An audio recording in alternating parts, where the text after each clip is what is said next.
Hello à tous et bienvenue à la série How to Get Away with Bad Buzz. L'épisode 2 va vous montrer les origines d'un bad buzz et surtout les comprendre. Alors on va commencer par le plus drôle selon moi en termes d'origine d'un bad buzz. Il s'agit d'une entreprise qui met en place un faux bad buzz pour pouvoir créer un buzz autour d'elle et que ça foire complètement parce que l'entreprise et ses équipes n'ont peut-être pas envisagé toutes les solutions en termes de réactions négatives sur la toile et du coup se retrouvent submergés par un lot de commentaires haineux, insultants, négatifs qui va malheureusement se transformer en un véritable bad buzz qu'elle n'aura pas anticipé et que là, elle va devoir gérer. Donc, moi, je vous conseille honnêtement de ne pas forcément avoir recours à ce type de mécanisme, sauf si vous êtes sûr qu'en interne, vous avez les moyens et que vous avez anticipé toutes les possibilités en termes de réactions négatives pour les transformer en un buzz pour votre marque ou sur votre produit ou sur votre service.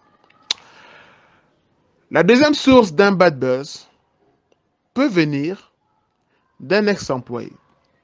Alors, ceci s'adresse généralement au patron d'entreprise, au chef, au CEO.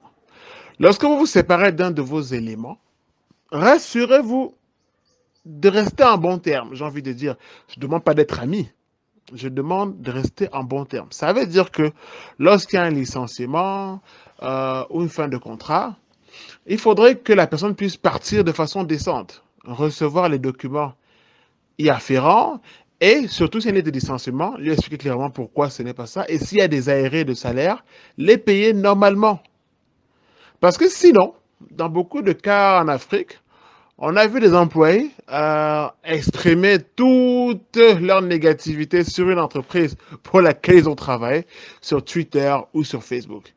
Et comme il vous connaît très bien, il peut révéler des choses que vous avez eu envie de cacher ou que vous n'avez pas vraiment eu envie de dévoiler. Et du coup, les autres personnes vont se dire, ah tiens, donc c'est comme ça là-bas. Et ça peut créer un effet boule de neige et vous créez malheureusement un bad buzz. Évidemment, après, il peut y avoir une action en justice, mais le bad buzz aura déjà été produit. La troisième source d'un bad buzz, j'ai envie de dire malheureusement, c'est une faute d'orthographe. Oui, malheureusement, j'observe ça dans beaucoup de publications sur les marques africaines. Et je dois dire que des fois, ça me pique un peu. Parce que sur Twitter, on sait qu'on ne peut pas encore modifier les tweets.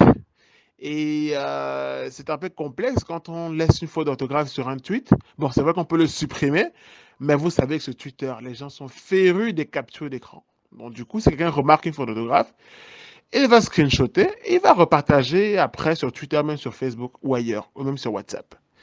Donc, quand vous écrivez un contenu sur votre page, rassurez-vous de ne faire aucune faute de français, pas de faute de conjugaison, l'oubli d'un S ou le rajout d'un S. Faites très gaffe. La quatrième source d'un bad buzz, c'est une incompréhension entre votre message et votre cible. Je m'explique. Vous avez peut-être voulu faire une blague, vous avez voulu faire un newsjacking sur un événement, et malheureusement, votre humour n'est pas bien passé. Là, malheureusement, c'est assez délicat parce que on va s'acharner sur vous, on va vous traiter de tous les noms. On va vous dire que vous n'avez pas le sens de l'humour.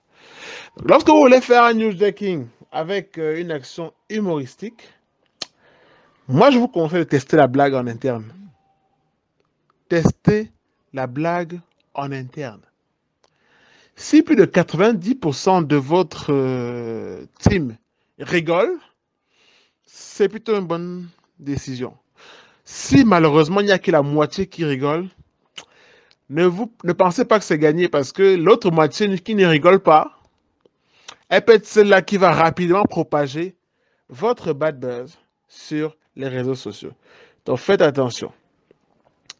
Et en dernière position, évitez les images, j'ai envie de dire floues, ou des images qui ne concordent pas avec votre message. Parce que là encore, il peut s'agir d'une incompréhension. Et on va forcément vous demander des comptes et vous serez obligé malheureusement des fois de réagir ou de créer des choses. Le dernier aspect qu'on va voir dans l'épisode 3, je vous l'annonce en exclusivité, c'est l'effet stressante. L'effet stressante se produit malheureusement lorsqu'on veut cacher une information et qu'elle se retrouve malgré elle visible et diffusée sur Internet. Donc ça, on le verra dans l'épisode 3